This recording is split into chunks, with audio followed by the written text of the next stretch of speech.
Waalaikumsalam warahmatullahi. Alhamdulillah, alhamdulillahirabbil alamin. Wa bihi nasta'inu ala umuri dunya waddin. Asyhadu an la ilaha illallah wahdahu la syarika lah. Wa asyhadu anna Muhammadan abduhu wa rasuluhu alladzi la nabiyya ba'da amma ba'd. Allahumma shalli wa sallim wa barik wa an'im ala nabiyyina wa habibina Muhammad wa ala alihi wa ashabihi ajmain.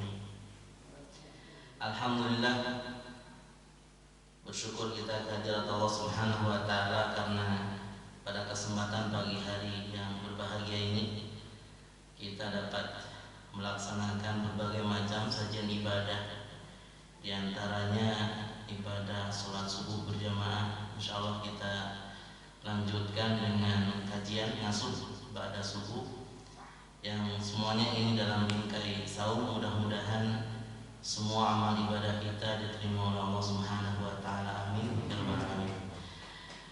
Insyaallah pada kesempatan pagi hari ini kita akan mencoba mengenal tentang sistem syirkah dalam Islam.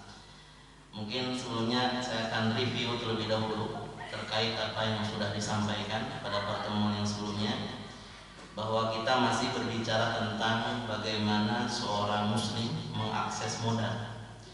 Kenapa? Karena dalam dunia usaha dagang, modal itu ternyata sangat krusial, sangat penting kedudukannya.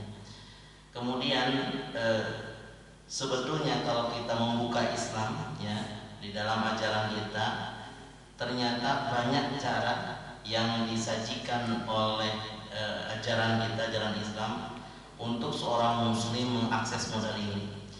Jadi maksud saya jangan sampai kita sependek apa yang kita pikirkan, bahwa ketika berbicara tentang modal pasti solusinya adalah bank konvensional, pinjam dan lain semacamnya. Di antaranya kemarin sudah disampaikan bahwa modal yang paling utama ya bagi seorang muslim itu ketika yang bersangkutan ingin terjun di dunia bisnis itu adalah tentang masalah kejujuran ya. Jujur, tidak boleh berbohong, kemudian tidak boleh curang, itu menjadi modal utama. Juga yang kedua adalah amanah.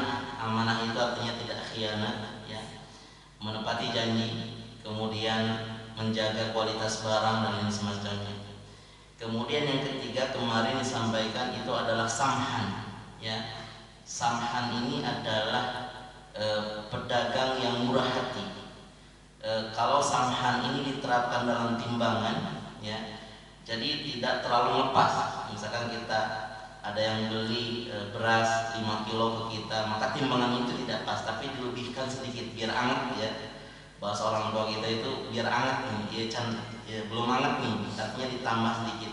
Dan memang ternyata 3 karakter ini dari mulai jujur, amanah dan juga samhan itu ternyata menjadi rahasia penting kenapa Rasulullah sukses dalam bisnisnya. Jadi kalau kita ingin meniru Rasulullah SAW, mentauladani Rasulullah SAW dalam urusan bisnis dan dagang, maka 3 karakter ini harus dimiliki oleh setiap pedagang muslim: jujur, amanah dan juga samhan. Kemudian kemarin juga sudah dibahas ya, dari mana seorang muslim bisa mendapatkan modal. Yang pertama kemarin itu dengan cara membeli barang tanpa tunai. Dan ini mengandalkan kepercayaan. Jadi kalau orang sudah percaya kepada kita, maka orang akan memberikan barangnya tanpa harus kita bayar di muka ya, seperti yang pernah dialami oleh sahabat Abdurrahman bin Auf. Yang kedua adalah dengan cara menjual aset ya, dengan cara menjual aset seperti yang pernah dialami oleh salah seorang sahabat, asalnya dia adalah pengemis. Kemudian dengan dia menjual 2 aset yang dia miliki, pertama adalah kain yang lusuh dan yang kedua adalah kendi ya, wadah yang kuno itu. Kemudian akhirnya Rasulullah SAW berhasil mengarahkannya. Nah, termasuk di antaranya kan kita bahas pada pagi hari ini bahwa solusi agar kita dapat memiliki modal itu adalah dengan sistem syirkah. Apa yang dimaksud dengan syirkah? Syirkah secara bahasa itu artinya adalah kerjasama ya. dari kalimat syaraka, yusyariku, musyarakah, atau juga masdar yang lainnya adalah syirkah. Makanya masyarakat itu sebetulnya ya, masyarakat itu diambil dari kata bahasa Arab ya, yang asalnya itu adalah musyarakah. Apa artinya masyarakat dan kenapa masyarakat disebut dengan masyarakat? Jadi masyarakat itu artinya saling bekerja sama ya. Maka ini pesan dari makna masyarakat itu sendiri. Seharusnya kita sebagai masyarakat wajib kita untuk saling bekerja sama. Karena kata syirkah atau musyarakah itu secara asal itu artinya adalah bekerja sama. Kemudian secara istilah apa yang masuk dengan syirkah? Ternyata ini harus dipetakan sesuai dengan macamnya. Jadi saya akan menjelaskan bahwa ternyata syirkah itu ada dua ya. Yang pertama ada yang dimaksud dengan syirkatu amlak ya, syirkah dalam kepemilikan. Itu yang pertama. Dan yang kedua ada yang disebut dengan syirkatu uqud ya. Syirkatu uqud itu adalah syirkah dalam hal usaha. Jadi ada syirkah dalam bentuk kepemilikan ya, kemudian ada syirkah dalam bentuk usaha ya, itu dua dulu. Kemudian yang pertama, apa yang dimaksud dengan syirkah dalam kepemilikan? Saya akan bacakan definisinya. Syirkah dalam kepemilikan adalah bersamanya dua orang atau lebih dalam hak kepemilikan suatu barang atau harta, atau juga dikenal dengan sebutan kepemilikan barang secara kolektif. Jadi begini, jadi syirkah kepemilikan itu ada satu barang ya, tapi dimiliki oleh lebih dari satu orang ya. Contoh biar lebih mudah.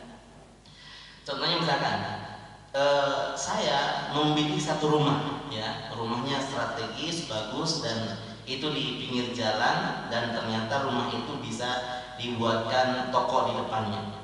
Harga rumahnya itu misalkan ya, saya taruh misalkan 500 juta ya, 500 juta. Akan tetapi ketika saya buka tabungan, ternyata uang saya itu ternyata hanya ada 250 juta ya. Artinya saya masih kekurangan dana sekitar 250 juta ya. Karena harga rumahnya tadi berapa? 500 juta. Saya punya 250 ya, dan kekurangan dananya itu adalah 250. Kemudian saya cari partner yang lain ya. Ternyata gak jauh-jauh kakak saya sendiri ya. Pas ngobrol, ayah bumi saya teh strategis di mana, di Gumuruh ya. Ternyata rumah ini juga strategis di pinggir jalan, dan kita bisa buka warung di rumah tersebut. Tapi masalahnya harga rumah itu 500 juta. Saya bilang ke kakak itu punya 250, berarti kan ada kekurangan 250. Maka kata kakak saya ya, nggak apa-apa ya, kita beli saja. Kemudian dari mana sisanya? Sisanya ternyata dari kakak saya ya. Maka nanti ada penyatuan uang ya, harta. Yang punya saya 250.000, yang punya kakak 250.000, sehingga dua harta ini digabungkan total 500 juta ya.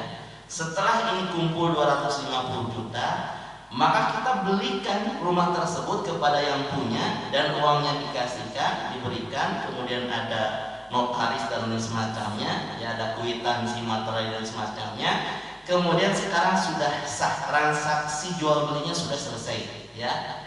Kemudian artinya kan ada perpindahan kepemilikan ya, rumah itu yang asalnya dari si penjual menjadi milik siapa? Saya tanya, apakah rumah itu milik saya saja? Tidak ya. Apakah rumah itu milik kakak saya saja? Jawabannya adalah tidak. Tapi rumah itu adalah milik kita bersama. Sehingga Trans TV kan milik kita bersama gitu. Berarti lain perusahaan yang katanya murah katanya. Jadi rumah itu bukan milik saya sendiri ya. Dan juga rumah itu bukan milik kakak saya sendiri, tapi rumah itu adalah milik kita berdua. Kenapa milik kita berdua? Karena kita sudah joinan, ya, yang mana jumlah saham di rumah itu adalah 50%, 50%. Karena modal dari saya 250 dan dari kakak saya 250. Tapi nanti bisa begini, bisa lebih daripada 2 orang, ya. Misalkan 5 orang. Kalau 5 orang berarti seorangnya 100, 100, 100, 100, 100.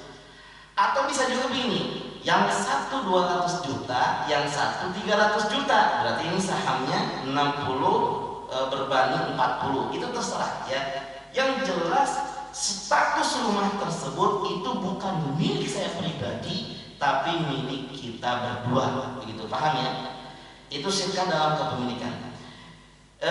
Pertama, syirkah kepemilikan itu lewat jual beli tadi jual beli. Ada juga contoh yang lain, misalkan melalui warisan, ya, melalui warisan. Contoh misalkan ada seorang tua, ya, seorang orang tua, misalkan ayah lah taruh. Ternyata ayah ini meninggalkan 3 orang putra, ya, 3 orang putra. 3 orang putra ini semuanya laki-laki, ya, semuanya laki-laki. Kemudian pas saat orang tua ini meninggal, ya, maka rumahnya yang disebut dengan tirkah nanti dalam ilmu waris, ya, maka tirkahnya ini kan sesuatu yang harus diwariskan. Di antara yang harus diwariskan contohnya adalah rumah. Jadi pasti tanya, apakah punya harta yang lain? Tidak ada. Tabungan juga tidak ada. Terus apa peninggalan orang tua ini? Hanya meninggalkan yaitu rumah, ya, rumah, satu rumah begitu. Kemudian nanti bagaimana? Pas dihitung-hitung waris, ternyata kan 3 anak laki-laki ini kan berhak semuanya, ya, berhak semuanya dengan bagian yang sama, ya. Ternyata tidak meninggalkan istri, tidak meninggalkan anak perempuan, dan ahli warisnya cuma 3 orang, cuma 3 orang. Jadi anaknya yang 3 laki-laki semuanya dan tidak ada ahli waris yang lain. Ya udah, beres sekarang.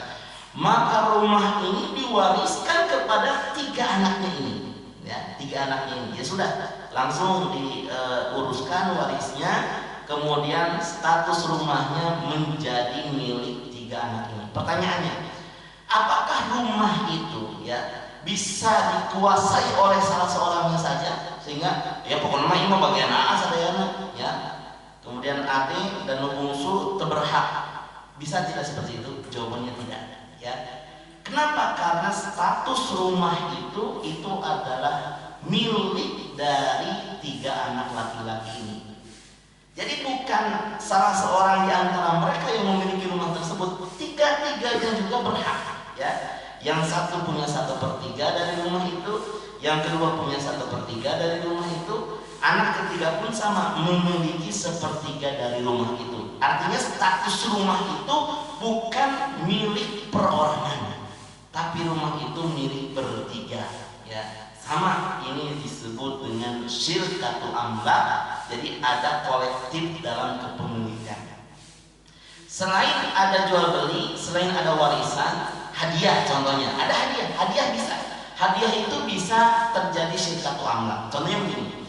Kalau misalkan ada seorang bapak lagi contohnya. Ternyata ada kendaraan motor, ya, motor yang bekas dulu dinas, sekarang sudah pensiun, ya. Kemudian motor ini karena saking dipikamun, ya, jadi disebut lagi si kukut, ya, motor si kukut, ya, jadul tapi bagus gitu, dan harganya juga naik ternyata, ya, motor klasik gitu.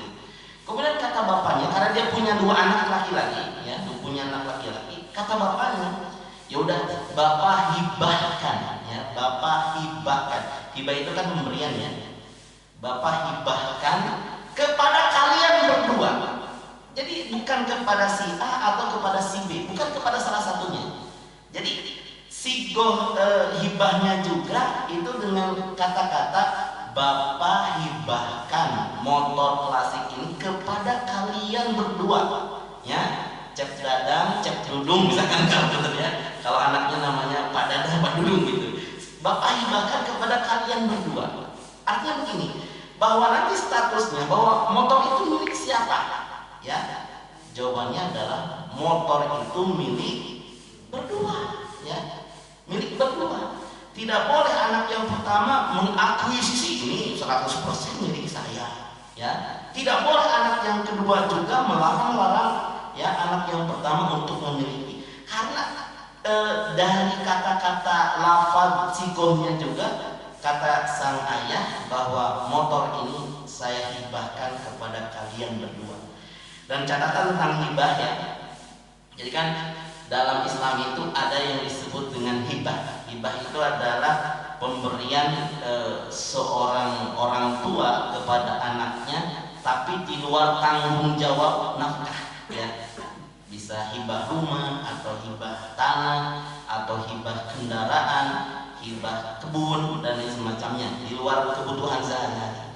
Tapi catatan hibahnya, kalau kita memberikan satu hibah kepada salah seorang anak, itu tidak boleh hanya anak itu saja. Misalkan gini, kita taruh ditakdirkan oleh Allah punya anak 12 ya, tong kagok lah 12 lah gitu ya, narah seueur gitu. Nah, maka kita tidak boleh menghibahkan kepada salah seorang anaknya saja. Udah yang bungsu atuh, bungsu ya, anak emas endok beureum istilah namanya, endok beureumna anu paling dipikanya anak bungsu pokoknya mah. Nu sanes nama kontos berkeluarga, sudah punya usaha dan lain semacamnya. Ini yang bungsu yang montok belum nikah nih, dan yang bungsu inilah yang mengurus saya, gitu kan? Ketika masa pensiun, maka dikasihlah yang bungsu ini hibah. Tapi kakak-kakaknya yang 11 tidak dikasih. Ini tidak boleh, ya. Menurut pendapat yang paling rajih itu tidak boleh, ya. Hibah itu harus adil. Kalau misalkan yang satu diberi, semuanya harus diberi secara rata dan adil. Ada kisahnya. Kisahnya adalah tentang seorang sahabat namanya adalah Nu'man bin Bashir. Nu'man itu bercerita tentang ayahnya namanya Bashir. Jadi ternyata ayahnya Bashir ini pernah bertemu dengan Rasulullah SAW. Kemudian laporan kepada Rasulullah, ya Rasulullah, saya sudah berikan kepada anakku ini, maksudnya kepada Nu'man, salah seorang budak. Jadi kata ayahnya, saya telah hibahkan seorang budak kepada Nu'man. Kemudian Rasul bertanya, bagaimana dengan anakmu yang lain? Apakah engkau juga sama memberikan hibah seorang budak kepada anak-anakmu yang lain? Begitu ya pertanyaan Rasulullah. Kata Bashir, la ya Rasulullah, tidak. Yang saya kasih itu cuma Nu'man saja. Sedangkan anak-anak yang lain itu tidak dikasih seorang budak. Kata Rasul ya. Fattaqullah, bertakwalah kamu kepada Allah.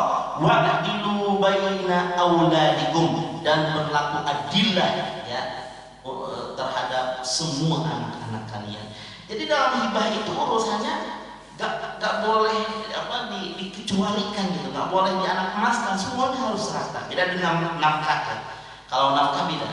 Nafkah itu kan artinya seorang orang tua memenuhi kebutuhan anaknya. Karena nanti kebutuhan anak yang sedang kuliah ya, itu kan beda dengan anak yang masih TK. Kalau yang kuliah itu semesternya 1 juta misalkan, yang TK SPP-nya cuma 200.000. Itu kan gak sama pun gak masalah. Kenapa? Karena ini nafkah kebutuhan anak minor juga berbeda. Contoh gini, nanti masuk kalau nafkah itu termasuk yang tidak boleh dituntut. Contohnya gini, kalau anak yang pertama sehat ya, sehat, tidak pernah dirawat di rumah sakit. Kemudian anak yang kedua juga sehat. Tapi anak yang paling bungsu ternyata ririwit ya, waliyadzubillah. Jadi anak yang paling bungsu ini ririwit, bahkan sering bolak-balik ke rumah sakit. Bahkan kalau dijumlah total dana untuk perawatannya itu mencapai 100 juta misalnya, 100 juta yang paling bungsu ini.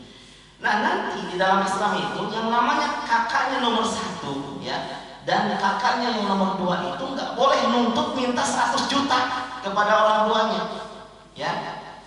Bapak kan bapaknya masihan artos agung tak kasih ade dina dugi ka 100 juta kamu perawatan aku abi ge hoyong we aku mah atahanana we gitu ya. Jadi hayang atahanana ada si ali mah di pasar 100 juta teh kamu perawatan abi mah hoyong atahanana we. Ini tidak bisa ya. Kenapa tidak bisa? Karena yang si kakak mah kan tidak ada kebutuhan perawatan ya. Kan ada damang mah kudu dirawat gitu nya. Nya damang mah alhamdulillah kita pasien buah-buahannya cekap gitu. Yang kedua pun sama ya. Jadi tidak ada kebutuhan dia harus dirawat di rumah sakit. Sedangkan yang ketiga itu adalah kebutuhannya, dan kebutuhan perawatan perawatan, ke rumah sakit, kontrol dan semacamnya, ini adalah tanggung jawab orang tua, dan ini yang disebut dengan nafkah. Jadi harus dibedakan antara nafkah dengan hibah. Jadi kalau nafkah mah itu adalah seorang tua memenuhi tanggung jawab kebutuhan anaknya, dari mulai makan, ya, minum, ya, kemudian kesehatan, pendidikan, ya. Kadang itu beda anak ya, ke zaman di rumah anak nuka hiji ya, nuka endog we dah gitunya. Tapi nggak sukses mah anak nu bungsu jeung daging gitu kan. Anak yang pertama aduh, emak bapak mama jeung endog baheula teh atuh abi hoyong diskon korting gitu ya. Nggak bisa ya. Kenapa? Karena ini urusan kebutuhan ya. Sedangkan hibah itu adalah pemberian orang tua di luar kebutuhan yang tadi. Maka kalau hibah harus sama, sedangkan nafkah itu kadang berbeda antara anak yang pertama dengan yang kedua.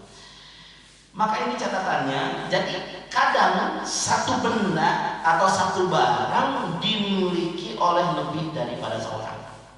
Nanti bagaimana implikasi hukumnya?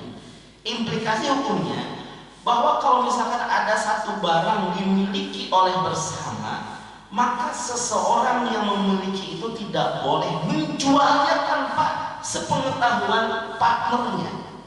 Misalkan tadi rumah ini milik berdua ya, milik si A, milik si B.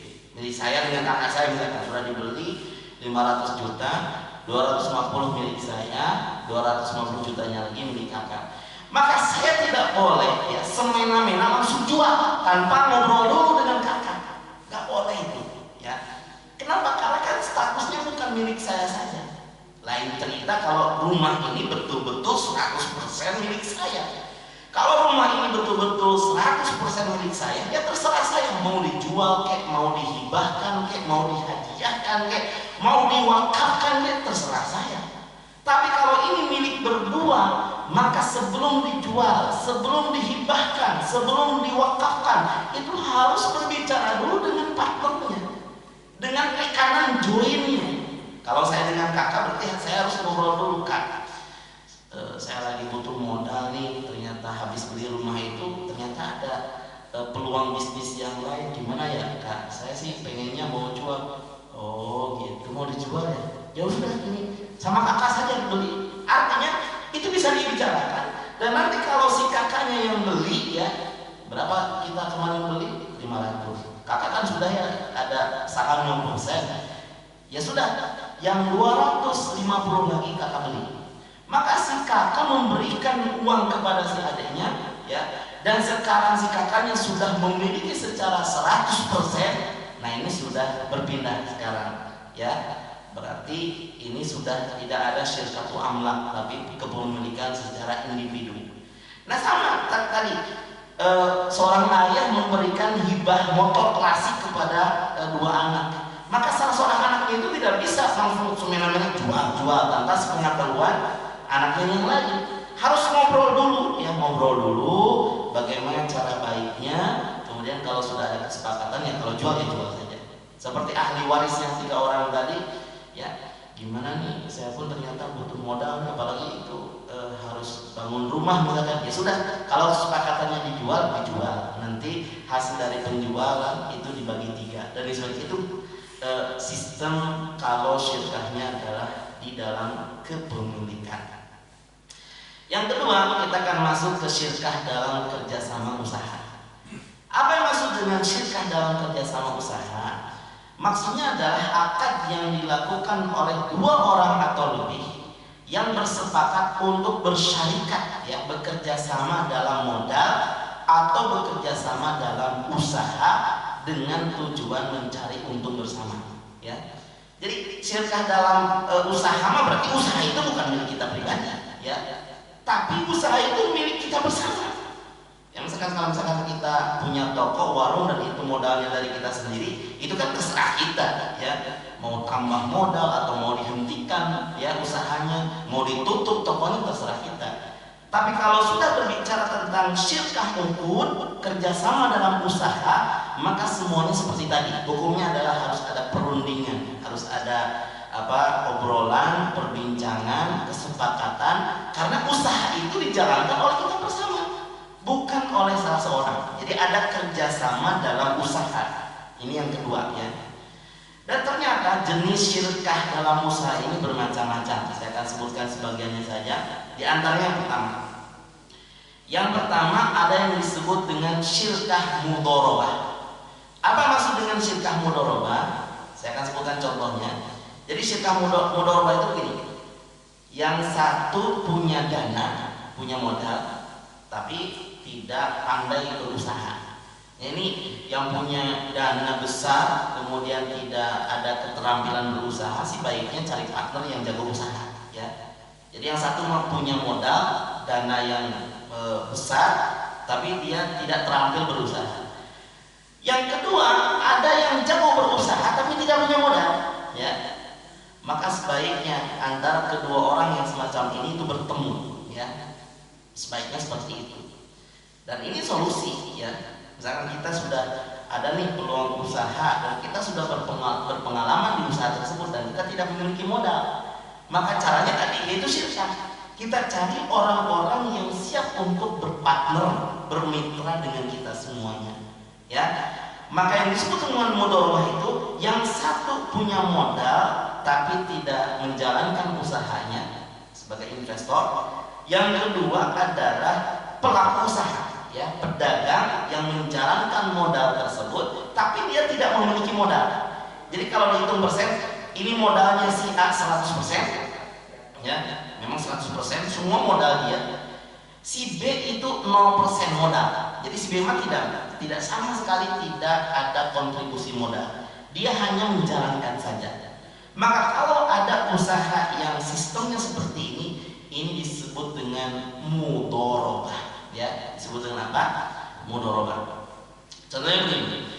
Ada si A adalah pemodal. Pemodal itu adalah sahibul mal, yang punya harta. Dia memberikan modalnya sebesar 10 juta kepada si B, ya, yang bertindak sebagai pengelola modal, maka disebut dengan mudharib. Ini sahibul mal, yang punya modal, sedangkan yang mengelola itu adalah mudharib. Dalam usaha perdagangan umum, lalu keduanya sepakat bahwa keuntungan dari usaha tersebut nanti akan dibagi dua. Misalkan bagi yang menjalankan usaha 60%, ya, bagi yang punya modal itu adalah 40%. Dalam Islam ini sah, ya, ini legal. Dan ini seperti yang pernah dialami oleh Rasulullah SAW. Yang Rasulullah ternyata bermitra dengan beberapa pengusaha dan jenis usahanya itu adalah mudharabah. Ini yang pertama. Jadi paham ya mudharabah. Jadi mudharabah itu yang satu punya modal saja tanpa terjun di usahanya, yang satu mengelola usahanya tanpa ada sedikit pun kontribusi modal. Ya. Cuma begini dalam mudharabah itu begini. Kalau kita sebagai yang punya modal, ya, kalau kita sebagai yang punya modal, itu kita harus berhati-hati, ya, berhati-hati dalam mencari partner. Kenapa? Karena begini, karena kan syirkah itu, syirkah mudharabah yang pertama, syirkah mudharabah itu kan bahwa seseorang itu jangan siap untungnya saja, ya, tapi harus siap rugi juga. Nah di urang mah masalah saja ya, di urang mah siap untung tapi tidak siap rugi, ya, kan begini. Saya tanya, kalau kita sebagai seorang pengusaha, ya, pelaku usaha, enak mana pinjam dari bank konvensional yang kalau pinjam misalkan 10 juta kadang diterimanya kurang daripada 10 juta, ya. Kemudian pas mengembalikan kan harus ada bunga, ya. Bunganya kadang 5%, bahkan kalau yang tingkat rentenir bawah itu 20%, ya. Minjem 1 juta ditambah 800.000, 870.000, ya. Tapi harus dikembalikan 1.200.000, ya. Berarti kan ada riba tuh, ribanya itu ada 225.000 gitu. Belum lagi ada tabungan koperasi katanya, ya, dan semacamnya.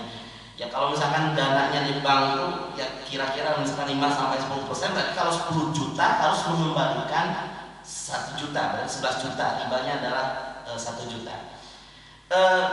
Kalau misalkan kita minjem ke bank konvensional, ya, minjem bank konvensional, kemudian kita usaha, ternyata pas kita usaha itu, ya, ternyata karena ini awal mula ya, belum terprediksikan dan kita belum punya pengalaman, alhasil ternyata rugi misalkan. Bahkan jangankan untung, modalnya pun nggak kembali misalkan. Saya tanya, apakah cicilannya yang per bulan itu hangus atau tetap harus dibayar? Harus tetap dibayar kan? Meskipun usahanya sudah mandek, bahkan modalnya juga sudah hilang, uang yang diterima 10 juta itu sudah nggak tahu entah kemana ya, tapi tetap cicilan itu kan harus dibayar, ada bulanannya plus nanti ribanya ya. Beda dengan sirka. Kalau sirka itu begini, sirka itu kita sudah join dengan teman ya, dan teman percaya kepada kita, gimana nih ada bidang usaha dan insya Allah ini insya Allah akan cerah ya usahanya, insya Allah mudah-mudahan ini adalah berjalan. Kemudian teman kita percaya, ternyata di luar kuasa kita, usaha yang kita jalankan itu misalkan mengalami kebuntuan. Teman sudah invest 10 juta, ternyata 10 juta itu ya hilang misalkan. Maka dalam Islam itu kalau misalkan dia sudah jujur, sudah amanah, sudah transparan dan sudah berusaha menjaga modal tersebut agar tidak habis, maka meskipun sudah hilang ya, ditakdirkan rugi misalkan, maka pelaku usaha ini tidak ada kewajiban untuk mengembalikan. Bedanya teta. Misalkan ada teman ngasih 10 juta, tapi kita sudah berusaha menjaganya, tapi kan hari bersama teruntung terus gitu. Kadang ayam rugi kan. Maka ketika kita rugi, selama kita jujur kepada Allah dan kita amanah terhadap uang ini, dan kita buka-bukaan saja dengan yang punya modal, aduh punten pisan Kang, ternyata usaha teh kieu geuningan pas rek naik pandemi misalkan ya, ternyata barang keluar kumaha. Itu tidak ada kewajiban untuk mengembalikan modal ya. Jadi nggak ada cicilan-cicilan. Mending mana nah, kalau ditakdirkan rugi misalkan. Kalau tadi mah ke bank konvensional, usaha kita ternyata nggak maju, tetap ada kan cicilan, harus mengembalikan bahkan lebih daripada 10 juta, mengembalikan dengan plus bunganya 12 juta. Tapi kalau dengan sistem syirkah ya, sekalipun Allah takdirkan ternyata usaha kita gagal, kita sebagai pelaku usaha, asal ada syaratnya, asal pertama kita jujur, yang kedua kita tidak khianat dan kita amanah, kita transparan dan kita berbicara apa adanya. Kemudian alasan kenapa usaha ini mandek juga logis ya, maka kita tidak ada kewajiban mengembalikan modal yang sudah ditanamkan. Dan sebagai sahibul mal, sebagai investor juga harus legowo ya. Wah, tuh bisa kemarin 10 juta, gak bisa seperti itu, gak bisa neken, hanya rugi. Gantian mulai gantian, sirka itu nggak ada mengganti, ya, sirka itu nggak ada mengganti. Makanya sirka itu kan untung dinikmati bersama, ketika buntung pun dirasakan bersama. Ya, tidak boleh misalkan menekan kepada, wah ini pasti gara-gara ente kan ternyata pas usaha teh ya. Makanya ini yang disebut kita harus pilih-pilih juga. Jadi saya katakan, kalau kita sebagai investor yang punya modal, maka kita harus pilih-pilih apakah orang yang mau join sebagai pelaku usaha ini terpercaya atau tidak, bagaimana track record bisnisnya ya, kemudian apakah dia jujur, apakah dia amanah, apakah dia transparan, apakah dia pernah tidak bahwa dia pernah khianat sama mitranya. Itu penting sekali, karena kalau kita sudah pilih, oke, misalkan deal, ada kerjasama dengan dia, kita nggak boleh nuntut ya, kita nggak boleh nuntut. Tapi insya Allah sih rata-rata yang pernah syirkah ya, Allah nggak pernah merugikan. Tanya aja yang sudah pernah syirkah, saling percaya ya. Jadi dua muslim bertemu dan dua-duanya ingin menjalankan syariat Allah Subhanahu wa taala, yang satu jujur dan amanah, yang satu juga percaya ya, itu jarang digagalkan oleh Allah Subhanahu wa taala. Jarang. Silakan aja tanya yang pernah syirkah ini. Tapi kalau ditakdirkan pahitnya, misalnya ternyata usahanya gagal, itu nggak ada kewajiban bagi yang menjalankan modal ini untuk mengembalikan. Nah, salah satu enaknya itu di sana ya, di sistem syirkah ini. Kemudian yang kedua ini, nggak ada yang namanya syirkah begini, kan ada gini. Pokoknya saya nanam modal ke temen, dia jualan konter ya, saya kasih 20 juta. Pokoknya saya nggak tahu menabung, pokoknya 400.000 per bulan. Bisa nggak seperti itu? Hah? Jadi saya kasih 20 juta modal. Pokoknya saya nggak mau bagaimana, apakah itu rugi ke atau apa untung besar, pokoknya 400.000 per bulan masuk ke rekening. Boleh tidak seperti itu? Nggak boleh. Kenapa nggak boleh? Karena itu kan mendahului, ya. Kan ada syirkah, jangan sampai mendahului apakah ini untung atau rugi. Syirkah itu begini. Jadi kalau misalkan kita sudah berjalan misalkan dalam 1 tahun misalkan atau 1 bulan misalkan, baru ada kalkulasi, ya. Kalkulasi itu begini, kemudian nanti ada kebutuhan kotor ya, misalkan untuk transportasi, untuk listrik, untuk sewa tempat dan semacamnya. Baru nanti bersih, misalkan dari 20 juta itu bersihnya 1 juta misalkan, 1 juta, ya. Baru yang 1 juta ini dibagi, ya. 60% misalkan untuk yang pelaku usaha, berarti 600.000. Kemudian yang 40% untuk yang punya modal 400.000. Nah itu mah sah, nggak apa-apa. Itu kan hasil kalkulasi, ya. Kenapa tidak boleh menentukan jawab pokoknya 400.000? Karena bisa jadi rugi bulan depan misalkan pas kontrak, ternyata pas dihitung rugi. Itu kan nggak bisa, kalau rugi berarti nggak ada keuntungan bulan ini kan begitu ya. Ya, makanya nggak benar juga tuh ya. Ada beberapa teman, saya mau syirkah asli. Saya mah ikhlas menanam modal, tapi tetap 400.000 mah benar absen sampai. Itu nggak sah itu. Gak benar ya, gak benar. Ini yang terjadi di bank-bank syariah, ya. Saya tanya, di bank-bank syariah mudorobah ya, mudorobah kalau kita misalkan pinjam modal ke bank syariah, kemudian ternyata Allah takdirkan usaha kita mandek, itu cicilan kita di stop nggak? Gak ada, tetap aja jalan. Pokoknya bank itu nggak tahu, pokoknya cicilannya harus masuk. Nah ini bedanya. Makanya saya tanya, itu rata-rata ya kepada manajemen bank muamalat waktu itu, Kang, aslinya mudorobahnya ada di bank syariah gitu. Kalau betul-betul mudorobah itu ada, berarti bank itu harus siap ketika nasabah sebagai mudorib, ya, sebagai pelaku usaha rugi, berarti dia tidak ada kewajiban mengembalikan modal kepada investor begitu. Nah itu masalahnya Kang di sini. Jadi kita mah hanya menerima nisbah untung saja. Jadi kalau rugi belum siap gitu. Padahal dalam Islam itu syirkah mudorobah itu ya untung bersama, kemudian juga kalau rugi ditanggung bersama, ya. Itu yang pertama.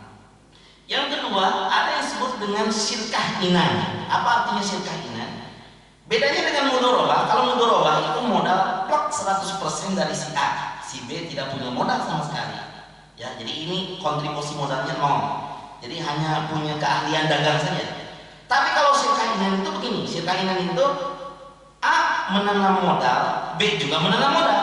Jadi dua-duanya berkontribusi modal. Contoh misalkan, di sini ada contoh, ada beberapa peternak lele. Peternak lele dia sudah menjalankan ternak lelenya sejak lama dan sudah track recordnya sudah bagus ya, sudah menghasilkan kelihatan. Kemudian dia ngajak investor untuk bekerja sama memproduksi 50 kg lele selama 6 bulan contohnya. Sesuai kesepakatan, peternak lele dan investor sama-sama menyetorkan modal 20 juta. Jadi syirkah inan itu dua-duanya nanam modal. Si A nanam modal, si B nanam modal. Si A berapa modalnya? 20 juta ya. Si B berapa modalnya? 20 juta. Dikumpulkan jadi berapa? 40 juta. Tapi yang jalani itu adalah si A saja, si B enggak, si B enggak. Jadi yang si A ini bukan hanya yang nanam modal, dia yang jalani juga. Tapi kalau si B nanam modal saja, tapi dua-duanya nanam modal.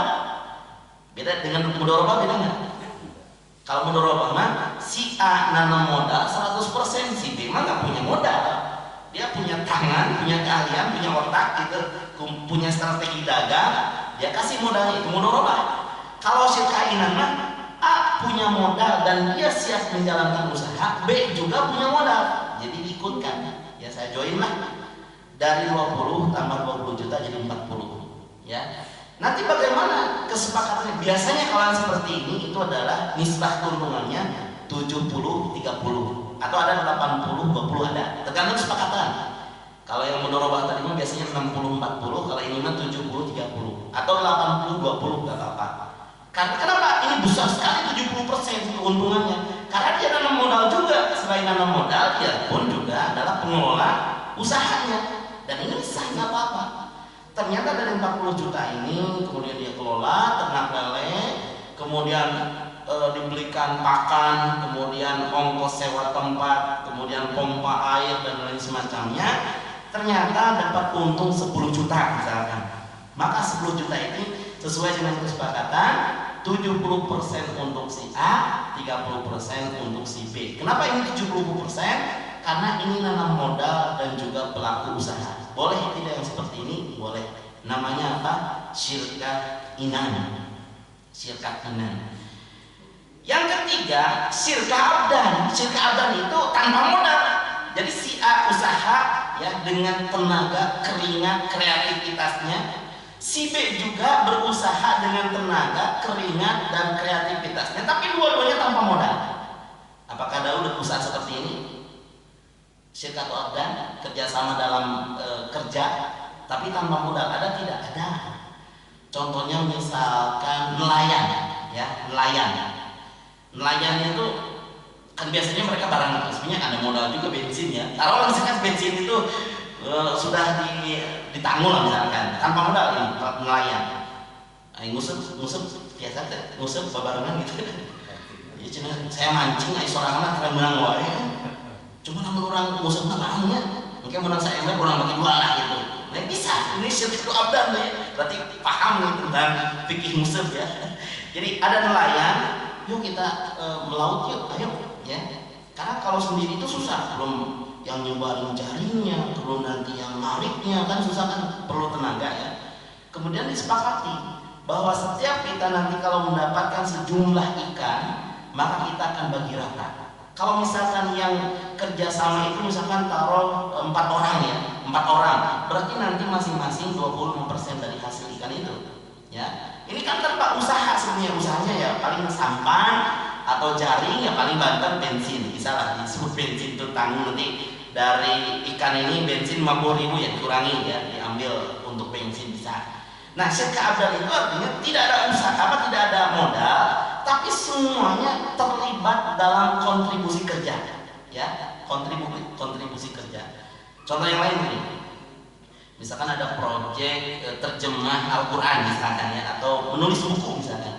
Ini bagus nih kalau kita nulis tentang sejarah biografi ulama A misalkan. Tapi kalau saya tulis sendiri ini nggak mampu, saya nggak punya waktu. Bagaimana kalau kita join saja? Antum tulis dari riwayat dan semacamnya, dari pendidikan dan semacamnya, saya akan menulis dari sisi karya-karyanya. Kemudian ternyata ditulis semuanya, dua-duanya mengetik ya, semuanya juga nulis gitu. Kemudian menjadi satu buku ya, satu buku. Dan ternyata buku ini setelah diterbitkan ada kan royalti, keuntungan. Nah keuntungannya itu bisa dibagi dua. Nah kalau yang seperti ini itu yang disebut dengan syirkatu abdan. Jadi dua-duanya kerjasama dalam kerja dan hasilnya nanti dibagi sesuai dengan kesepakatan masing-masing. Jadi paling tidak ada 3 ya yang kita kenal. Pertama ada mudharabah. Ya, mudharabah itu yang satu punya modal, ya, yang satu punya keterampilan usaha. Yang kedua ada syirkah inan. Syirkah inan itu dua-duanya sama-sama menanam modal, tapi salah satunya juga yang pelaku usaha. Kalau yang ketiga syirkatu abdan itu adalah tanpa modal ini ya, proyek borongan ya. Misalkan sebenarnya borongan juga kalau bangun rumah misalkan. Ini bisa ya, bisa disebut dengan syirkatu abdan nih. Ini bangun rumah berapa nih, 40 juta kira-kira. Gimana? Sanggup nggak? Berapa lama prosesnya? Ya. Katanya sih pemilik mintanya selesai dalam jangka 2 bulan. Oke lah. Berapa orang kira-kira kita butuhkan? Misalkan 5 orang. Yang satu jadi mandor misalkan, yang sisanya jadi bas, jadi laden. Nanti 40 juta itu setelah selesai ya, nanti akan dibagi sesuai dengan kesepakatan masing-masing. Nah itu juga sangat syirkatul abdan. Ya. Apakah ini boleh dalam Islam? Hukum syirkah itu mubah. Boleh ya, bahkan dalam salah satu hadis Allah Subhanahu wa taala berfirman, berarti ini hadis qudsi ya. Allah Subhanahu wa taala berfirman, ana tsalithus syarikaini ma lam yakun ahaduhuma sahibah fa idza khanahu kharajtu min bainihima. Allah Subhanahu wa taala berfirman begini, kalau ada dua orang muslim bertemu, ya, dua-duanya ikhlas, ya, dua-duanya ingin ibadah di hadapan Allah Subhanahu wa taala, dua-duanya komitmen ingin jujur, ingin amanah, ingin menepati janji, tidak mau mengkhianati temannya, kemudian dua-duanya mulai dari nol, ya, seperti SPBU gitu, ngobrol, usaha naon gitu kan, kita iya sama-sama ada balung gitu, ada parok, tapi kieu abdi teh aya usaha, bocoran usaha, kumaha pami urang join, oh join. Tapi dua-duanya ikhlas, dua-duanya ibadah, dua-duanya juga ingin membuktikan akhlak Islam yang betul-betul yang tadi disebutkan. Kemudian dua-duanya dipertemukan oleh Allah dan join, ya. Kata Allah Subhanahu wa taala, selama masing-masing di antara dua mitra ini saling menjaga hak dan kewajibannya, yang satu tidak mengkhianati yang lain, si A tidak mengkhianati si B juga tidak mau mengkhianati si A, maka Allah hadir di tengah-tengah mereka. Hadir di tengah-tengah mereka. Bayangkan ya, kalau usaha kita dalam usaha syirkah seperti ini ternyata Allah hadir. Umat maju, ya. Asal satu, asal jangan ada niatan mengkhianati, ya. Contoh gini, kan bisa ya mengkhianati. Misalkan ini, kita punya usaha warung contohnya, join dengan partner.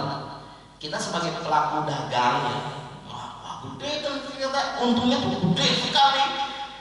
Kemudian itu laporan bukunya itu direkayasa, ya, direkayasa.